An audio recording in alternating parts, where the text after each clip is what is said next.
Así viajamos hoy en día y así lo hacíamos en 1811.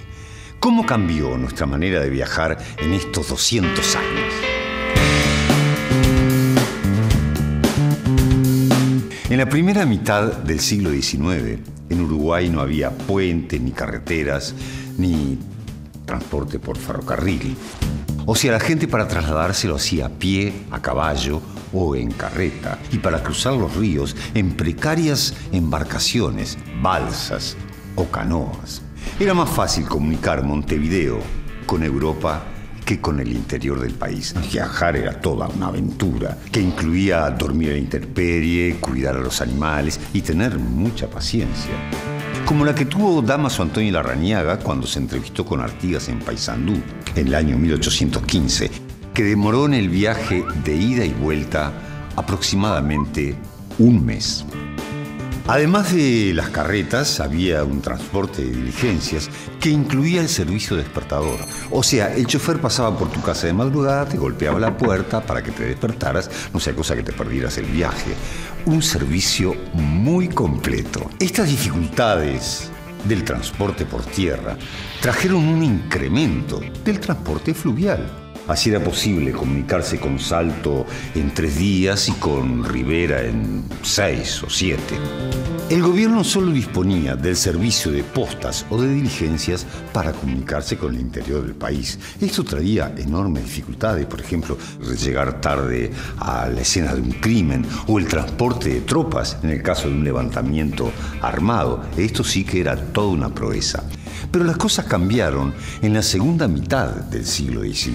En el año 1869 se inauguró la primera línea férrea que unía Montevideo con Las Piedras. 10 años más tarde eran casi 300 kilómetros de vía férrea y para 1900, 1.500 kilómetros. En 1884 se creó la Dirección General de Caminos, encargado del trazado y construcción de carreteras. Esta dirección también otorgaba a particulares la construcción de carreteras a cambio de su explotación. Así nacía el peaje.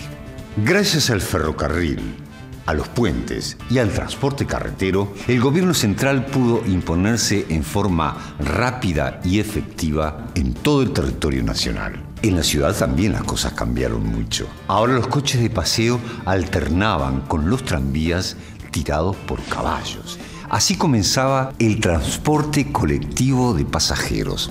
Sin embargo, tanto progreso no hacía felices a todos. O sea, la tranquilidad era interrumpida por el ruido de las ruedas, por el casco de los caballos y el tintineo del tranvía, que cada vez era mayor. En el campo, el enemigo declarado era el tren. Lo consideraban el terror de los ganados, porque espantaba las manadas, hacía mucho ruido y además sus chispas podían provocar incendios de proporciones. El siglo XX nos trajo realmente todo un cambio. O sea, nos cambió fundamentalmente el ir y venir con la llegada de la electricidad y el transporte automotriz. Chau, caballitos. Hola, tranvía eléctrico. Ahora podíamos viajar a la fantástica velocidad de 20 kilómetros por hora.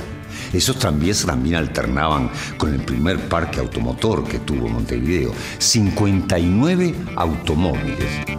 Era todo un desafío. Íbamos y veníamos, las avenidas se iluminaban, las calles se asfaltaban y hasta en el puerto se construyeron 2 dársenas para el transporte de pasajeros. La vida se aceleró en la década del 30, cuando se creó la Organización Nacional de Autobuses, y volvió a acelerarse 20 años después, cuando se cambiaron los tranvías por los troleibuses y posteriormente por el servicio de ómnibus que hoy conocemos. Los uruguayos conquistábamos velocidad por tierra y por aire. En el año 1936 se inauguraron las primeras líneas uruguayas de navegación aérea, un servicio que unía Montevideo a Salto, Porto Alegre y Buenos Aires. En la década del 80 llegamos a Madrid. Los uruguayos andábamos volando.